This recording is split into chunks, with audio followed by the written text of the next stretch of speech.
नमस्ते दोस्तों, आशा की बैठकी में आपका स्वागत है। आज मैं ज्ञानपीठ पुरस्कार से सम्मानित समादृत कवि, आलोचक और अनुवादक कुंवर नारायण की एक उत्कृष्ट रचना सुना रही हूँ। पद्म भूषण से सम्मानित कुंवर नारायण आधुनिक हिंदी साहित्य के नई कहानी आंदोलन के प्रमुख रचनाकार थे। तो आज उनकी ही लिखी कहानी सुनिए।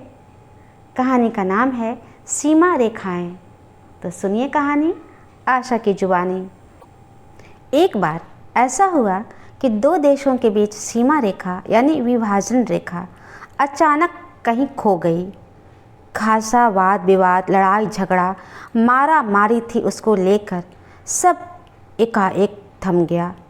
दोनों देश लड़ना छोड़कर खोजने में लग गए अपनी अपनी सीमा रेखाएं, बल्कि अपनी सीमा रेखा जो दोनों की होते हुए भी किसी एक की ही नहीं थी। क्योंकि सीमा रेखा खो गई थी, इसलिए सबसे बड़ी मुश्किल दोनों देशों के बीच फर्क करने में हो रही थी।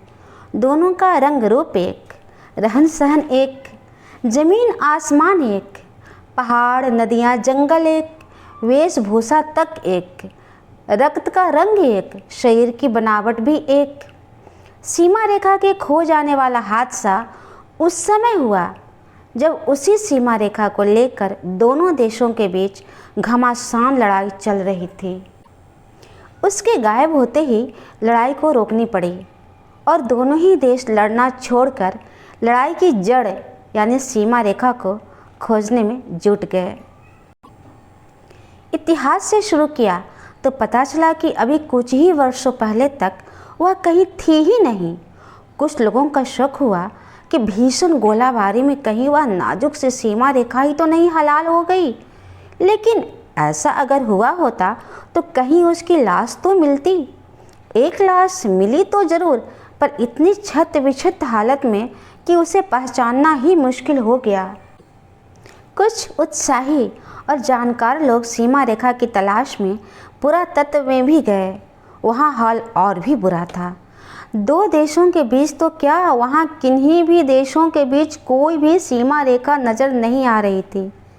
उनमें से कुछ लोग यह अटकल लगा रहे थे कि शायद आधुनिक समय में सीमा रेखा उसी तरह पाताल में चली गई थी जैसे वैदिक काल में सरस्वती नदी विलुप्त हो गई थी। फिलहाल समस्या का कोई हल नज़र नहीं आ रहा था, न वर्तमान में, न इतिहास में, न भविष्य में और न आदमी की नस्ल में, न उसकी शक्ल में, न साहित्य में, न कलाओं में, न भूगोल में। सीमा रेखा के न रहने से सब एक सा लगने लगा था, मानो कई अलग अलग देश ना होकर एक ही दुनिया हो।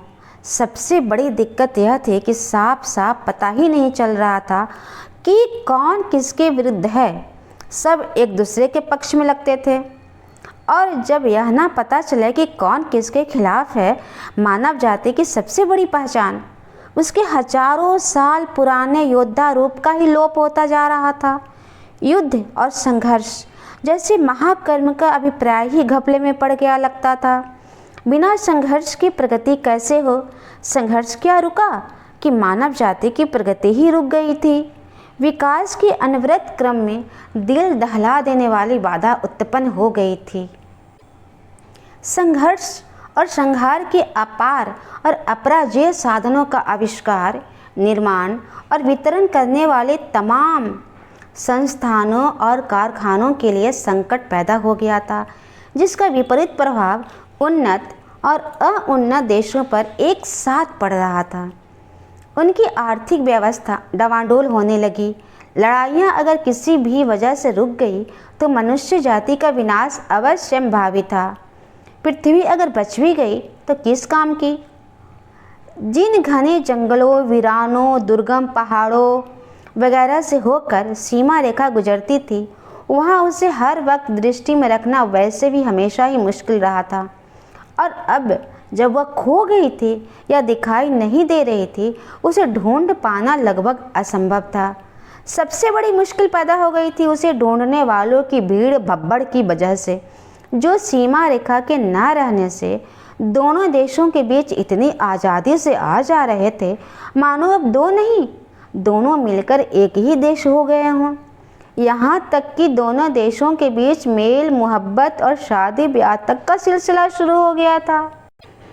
इसके पहले कि मामला एक बिल्कुल स्वाभाविक सरलीकृत समाधान में ठहरकर हमेशा के लिए शांत हो जाता और दो महान देशों के बीच फर्क कर सकने वाली लड़ाई झगड़े की कोई बुनियाद ही न बचती, कुछ पेशेवर देशभक्त राजनीतिज्ञ और कूटनीतिज्ञों ने मामले को आगे बढ़कर हाथ में ले लिया और सार्वजनिक रूप से अत्यंत समारोही ढंग से शपथ खाई कि देश के हित में हम मामले को उलझाकर ही रहेंगे, और पक्का संकल्प लिया कि अगर पुरानी सीमा रेखा किसी कारण से ढूंढने से भी ना मिली तो हम नई सीमा रेखा बनाएंगे, चाहे इस महान प्रयास में दोनों देशों को मर मिटना ही क्यों ना पड़े।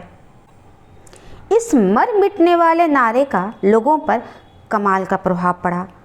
तमाम ऐसे लोग सामने आने लगे और नए नए लोग पैदा भी होने लगे जिन्होंने इस मर मिटने वाले धर्म को खुशी खुशी स्वीकार कर लिया और उसे देश की विदेश में मुस्तैदी से फैलाने लगे। उनके विश्वव्यापी संप्रदाय बनने लगे जिनके लिए दूसरों को मार कर मर मिटने का धर्म किसी भी धर्म से ज़्यादा महत्व रखता था। देश देश में वह धर्म तेजी से फैलने लगा और उसके अनुयायी उसी तरह फैलने लगे जैसे महामारी फैलती है। एक कट्टर अनुयायी से किसी नाबालिग नासमझ ने नादानी में पूछा, जरा विस्तार से समझाइए इस मर मिटने या मार कर मिटा देने वाले इस धर्म की बारीकियों को। वह विस्तार में नहीं गया, जरा जल्दी में था। विस्तार में जाने का ना तो उसके पास समय था ना ही धीरज। नाबालिग की बाचकानी उत्सुकता को बीच में ही काटते हुए उसने कहा, इसमें विस्तार है ही नहीं, केवल संक्षेप में मर मिटना है। समझा नहीं, जरा और समझाइए। समझाता हूँ। यह कहकर उसने बात की एक गोली बनाकर नाबालिग के उलझे हुए दिमाग में ठोंक दी। इससे संदेह उठाने वाला तो हमेशा के लिए शांत हो गया, लेकिन दूसरे नाबालिग भी इसके सारे तत्व को तुरंत और बखूबी समझ गए। बात जब मर मिटने वाले ज़्यादा बड़े मुद्दे पर जा टिकी तो सीमा रेखा वाला तनाव कुछ कम हुआ, मगर स्थिति गंभीर बनी रही। मामले को उलझाने और फिर उलझाए रखने में मीडिया की ओर से भी राजनीति को पूरा सहयोग मिल रहा था। माहौल किसी भी सरल और सीधे समाधान के बिल्कुल खिलाफ था।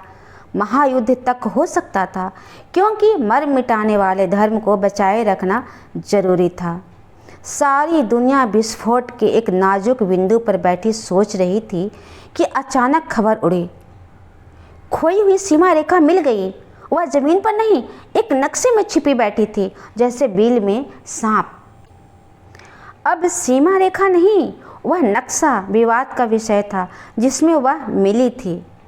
एक बहुत बड़ी मेज, दुनिया से भी ज़्यादा बड़ी मेज पर एक छोटा सा नक्शा फैलाकर मेज को घेर कर नक्शे के चारों ओर तमाम विशेषज्ञ बैठ गए।